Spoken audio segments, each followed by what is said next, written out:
Hey guys, what's up? It's Alex here. Welcome back to another video, and today's video we're going to be speaking about 5 things to watch out for in the F1 2019 season. Now, a quick note about the gameplay. This is some iRacing around the Charlotte Roval. You saw some gameplay a couple of weeks ago, and that's the same session here today. But I should note, I saw a couple of professional racing drivers in my lobby, and they were using some very peculiar lines, and I thought, okay, they're getting some quick times, I'm going to copy them. So you'll see in this video, I used some different lines in this, and they got me much quicker lap times, and they weren't deemed as illegal. So, take them for what you will. This is only a practice session, so it doesn't really mean anything, but what do you think? Should you be allowed to do this? Interested to see what you think. Anyway, let's get into this video and speak about 5 things to watch out for in this 2019 season. And the first one I've got on this list is Charles Leclerc at Ferrari. This is really exciting. We've spoken about this already on this channel somewhat, but this challenge Sebastian Vettel is going to come under 2019 is going to be very interesting. Now, we saw Charles Leclerc come into Formula 1 towards the end of 2017 really. He sort of got his first taste of Formula 1, but 2018 he came in a way destroyed his much more experienced teammate Marcus Ericsson, and in his rookie season outscored Ericsson, was it like 39-9 or something like that? I think he scored over 4 times his points in his rookie season. Quite incredible stuff from Charles Leclerc, and we all sort of know he is one for the future. But coming in alongside Sebastian Vettel, I think it's going to be very, very interesting to see whether he's going to get the jump that he got early in 2018. Do you think that Charles Leclerc can come into Ferrari and win straight away? I've seen lots of different responses on this one. Some people have been saying, I think he can go in there and win the championship. Other people saying, he probably won't win the championship, but I'm sure he's going to win a lot of races. And other people saying he's going to get completely dominated by Sebastian Vettel. So, what do you think? I personally feel he probably won't be allowed to beat Sebastian Vettel in the 2019 season.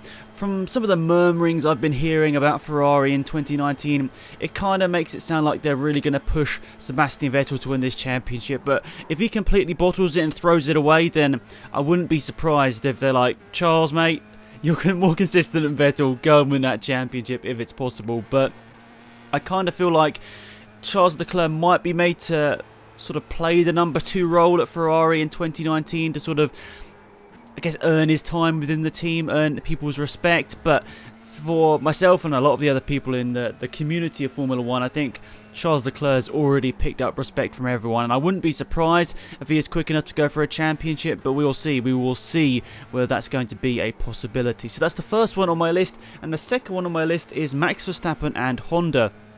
A really interesting turn of events here, because Honda, as we know, a couple of years ago were not the engine company to be with in Formula 1, but it all sort of changed throughout 2018 because Renault certainly seemed like the team with the worst power unit throughout that 2018 season. I mean, yes, Honda wasn't perfect by any means, but Renault seemed to be having a lot more mechanical issues than Honda did throughout the 2018 season. So Max Verstappen now with a Honda power unit behind him. Do you think this is a possible championship winning sort of duo? And obviously Red Bull Racing, a very competitive team, we all know that already.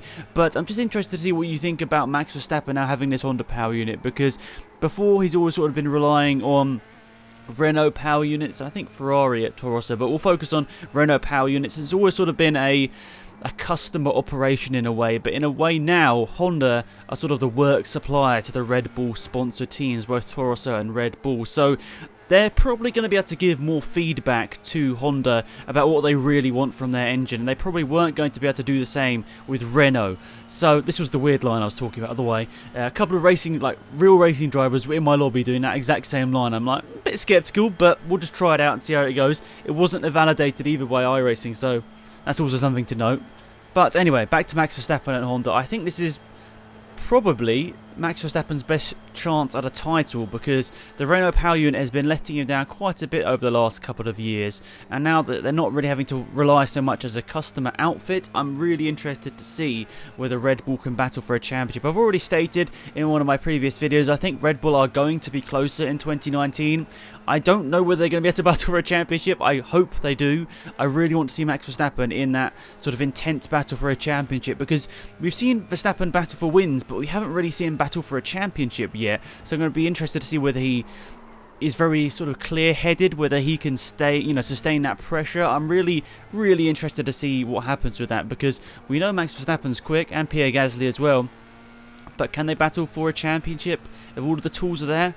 I guess we've got to see that mind management, because people like Sebastian Vettel, maybe not in 2018, but especially Lewis Hamilton in 2018, really showed that he had strong mental strength, and that really carried him throughout the season. So if Red Bull, if Verstappen and Honda are ready to win a championship, if they're all competitive, do you think that they've got them all, within them all, have they got it to win the championship in 2019? That's basically what I'm saying. I'd like to hear your opinion on this one. I think they definitely have the chance, but I feel like they might just fall short in 2019.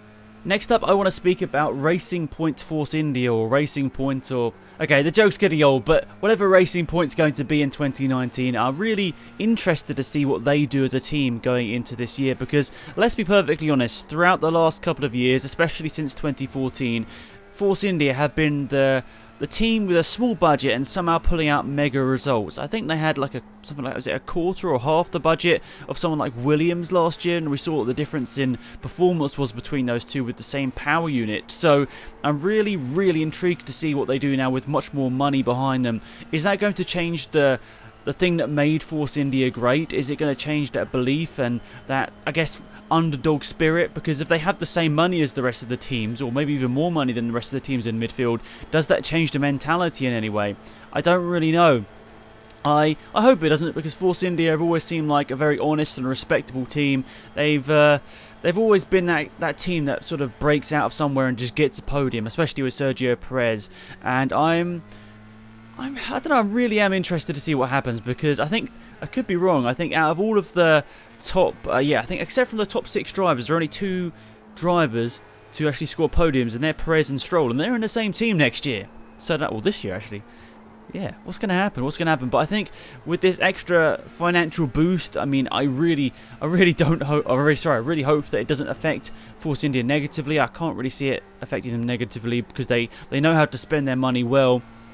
But it's just, where does this extra money go? Where does this extra money that they hadn't spent for all these years going to go for 2019 and the future? So let me know what you think about Force India or Racing Point. Do they have what it takes to retake 4th place in the Constructors' Championship? I think it's going to be very interesting to see what goes on there, and especially the battle between their 2 drivers, because there's been a lot of hate towards Lance Stroll throughout the past couple of seasons, but now we assume that the Racing Point car is going to be faster than the Williams has been over the past couple of seasons. Is he going to be able to prove to everyone that he's a very talented driver, or is he going to keep making mistakes and having issues like he did with Williams in the past 2 seasons? That's going to be very interesting to see.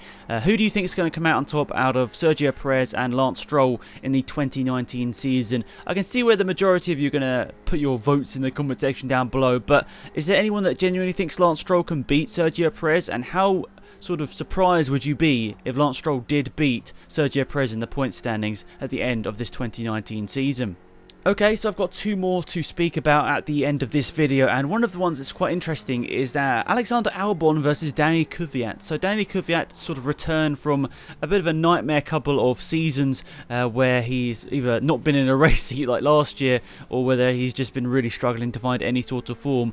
He's coming back into Formula 1, and Alexander Albon also coming back to the Red Bull program, but in a lot of ways they're kind of battling not to be sacked at the end of the 2019 season already, because let's be honest, Dan Ticktum is probably going to be in a Toro Rosso in 2020, and it's really about who is going to be replaced. Is it going to be Kvyat? Is it going to be Albon? It's really probably about who can do the best performance throughout the 2019 season. Whoever maybe finishes on the most points gets to keep their seat into 2020. That could be the conundrum that Red Bull Toro Rosso face going forward, is about who's going to get sacked, and it really could be a bitter battle between those two to try and secure the seat for 2020 onwards. Now, I would be a little bit gutted for either of these 2 drivers if they were kicked out of sort of Formula 1, especially Albon, to be perfectly honest. Even though I'm a massive fan of Kvyat, I would be kind of gutted if Albon was brought in to this program then kicked once again. That would be kind of harsh, but I guess we'll see what happens. If Albon keeps up his form from Formula 2, I guess we're going to see a very close battle with Daniel Kvyat. I think Daniel Kvyat would have had a more mature mindset going into this 2019 season, so I really am hoping, as a fan of him especially, that he's going to be going to this season and hopefully going to be a little bit more successful than his last season, or his last sort of half season in 2017. So what are your thoughts on that one? Albon or Kvyat? Who do you think is going to score more points? Let me know that one as well in the comment section down below. Right, so the last one in this video is Lewis Hamilton. Is he going to take title number 6? It's what a lot of people are going to be speaking about actually on my comment section over the last couple of weeks. Is he going to become the clear second most successful driver in Formula 1 in terms of championship titles, because he would go ahead of Fangio, the equal record with Fangio, if he managed to complete this one.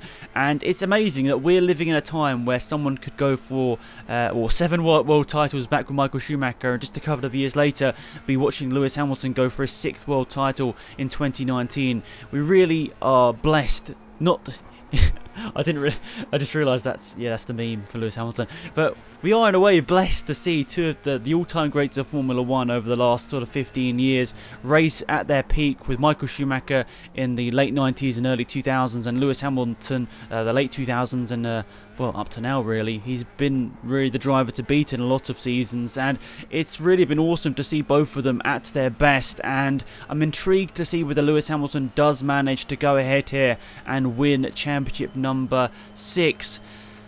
If he does, I am fully expecting him to stay on for another season. If he doesn't win the championship this year, I'm not going to lie, I'm kind of thinking he might quit. He might decide that's enough and I'm going to leave Formula 1, because he's got so many other ventures he could take on and sort of go into, because Lewis Hamilton, unlike a lot of Formula 1 drivers, has multiple avenues where he can go. He's, in a way, the celebrity in Formula 1. Everyone else is sort of Formula 1 drivers, but Lewis Hamilton is very much a celebrity worldwide, which I don't know whether that takes away from his appeal from some people. I don't know.